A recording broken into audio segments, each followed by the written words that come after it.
ठीक, आज देखिए बच्चों एक और बढ़िया क्वेश्चन वैद्युत क्षेत्र से लिया गया है, गॉस की प्रमेय से। क्वेश्चन 3 नंबर में या 5 नंबर में आएगा। क्वेश्चन ये पूछा जाएगा, गॉस की प्रमेय का कथन लिखिए। किसी अनंत विस्तार के आवेशित चालक तार के कारण उत्पन्न वैद्युत क्षेत्र की तीव्रता का व्यंजक स्थापित कीजिए। ठीक है, ये क्वेश्चन आ गया। अब इस क्वेश्चन को हम कैसे करेंगे? तो सबसे पहले आप गॉस की प्रमेय का कथन लिखेंगे। तो गॉस की प्रमेय क्या कहती है? गॉस की प्रमेय, गॉस की प्रमेय कथन कहती है, यदि कोई आवेश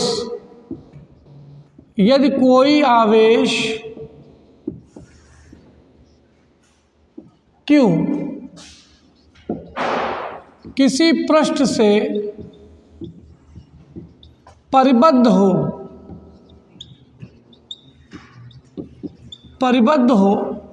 तो उस पृष्ठ से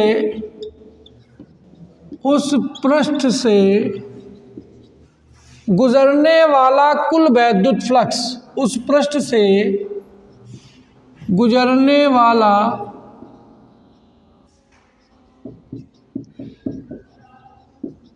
कुल वैद्युत फ्लक्स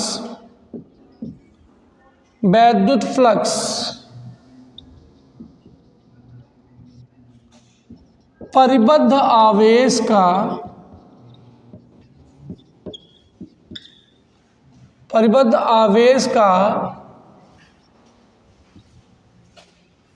1/ε0 गुना होता है।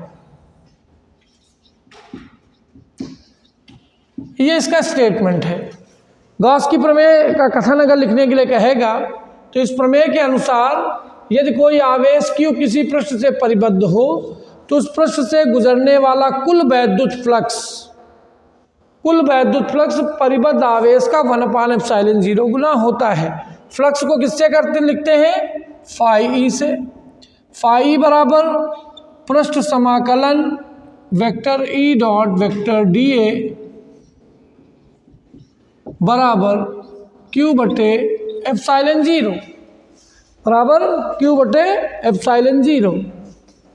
ये आपका आ जाएगा। ये आपका मैथमेटिकल स्टेटमेंट है। ये तो आपका 1 नंबर में हो गया। अब बाकी क्या कह रहा है कि अनंत विस्तार के आवेशित चालक तार, अनंत विस्तार का आवेशित चालक तार, तो आप एक चालक तार बना दीजिए। ये हमने क्या किया, एक अनंत विस्तार का चालक तार ले लिया। ये अनंत विस्तार का चालक तार है। ये देखिए, ये अनंत विस्तार का चालक तार है। इसको आवेशित किया गया। तो जब इसको आवेशित किया गया तो इस चालक तार में, पतला चालक तार था, इस पर ये प्लस आवेश संग्रहित हो गया, ये आवेश आ गया। एक अनंत विस्तार का चालक तार है जिसका रेखीय आवेश घनत्व लैम्डा है।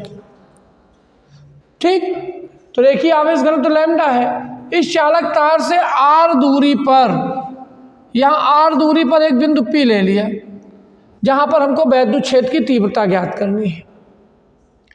इस बिंदु पर वैद्युत क्षेत्र की तीव्रता ज्ञात करने के लिए हमको करना क्या होगा? इस आवेश को परिबद्ध करना होगा। तो परिबद्ध करने के लिए हमने क्या किया, इससे होता हुआ r त्रिज्या का गाउसियन बेलन खींच दिया। r त्रिज्या का क्या खींच दिया? गाउसियन बेलन। गाउसियन बेलन के बारे में आप लोग जानते होंगे। वह काल्पनिक पृष्ठ जिस पर वैद्युत क्षेत्र की तीव्रता पृष्ठ के लंबवत होती है गाउसियन बेलन कहलाते हैं। ये हमने गाउसियन बेलन खींच दिया। ये जिसकी त्रिज्या कितनी ले ली हमने? r ले ली। इस बेलन की ऊंचाई कितनी हमने ले ली? इस बेलन की ऊंचाई हमने l ले ली। ये बेलन की लंबाई कितनी ले ली? l ले ली। अब हमको इस पृष्ठ से, देखिए आवेश इस पृष्ठ से परिबद्ध हो गया। अब हमने क्या किया, इस पृष्ठ के बिंदु P के आसपास एक छोटा सा पृष्ठ ले लिया। ये छोटा सा पृष्ठ ले लिया dA। पहले हम इस छोटे से पृष्ठ से गुजरने वाला फ्लक्स ज्ञात करेंगे। इस छोटे पृष्ठ से गुजरने वाला फ्लक्स हमको देखना है। तो इस dA से गुजरने वाला फ्लक्स, तो देखिए ये आपने रेखा लंबवत खींची, यही दिशा किसकी है? DA की, क्योंकि क्षेत्रफल सदैव पृष्ठ के लंबवत होता है। और यही दिशा किसकी है?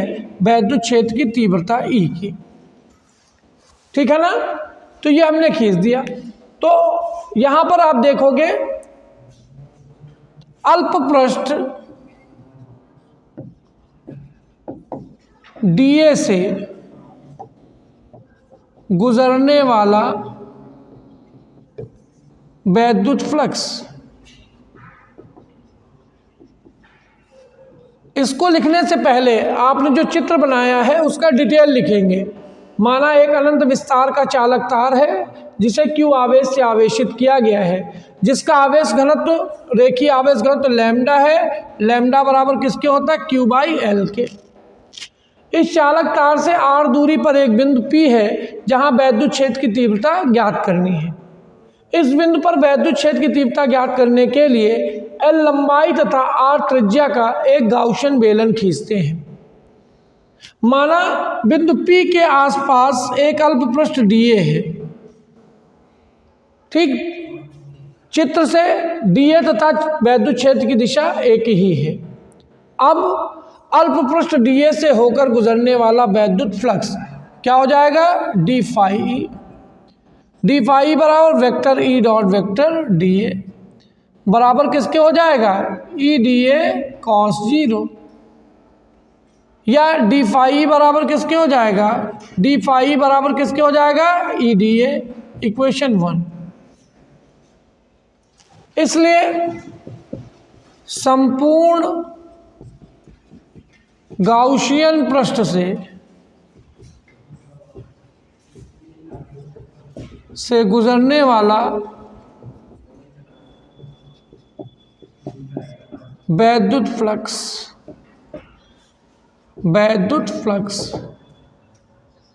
phi E बराबर पृष्ठ समाकलन EDA। अब आप जानते हैं सममित के कारण इसके किसी भी बिंदु पर हम देखेंगे वैद्युत क्षेत्र की तीव्रता क्या होगी? समान होगी। इन पृष्ठों के लिए, अगर इन पृष्ठों के लिए देखेंगे तो ये वैद्युत क्षेत्र की दिशा है और ये क्षेत्रफल की दिशा है थीटा 90। तो यहाँ से इन पृष्ठों से कोई वैद्युत फ्लक्स नहीं गुजरेगा, केवल इन्हीं पृष्ठों से वैद्युत फ्लक्स गुजरेगा। तो बराबर किसके हो जाएगा? EDA।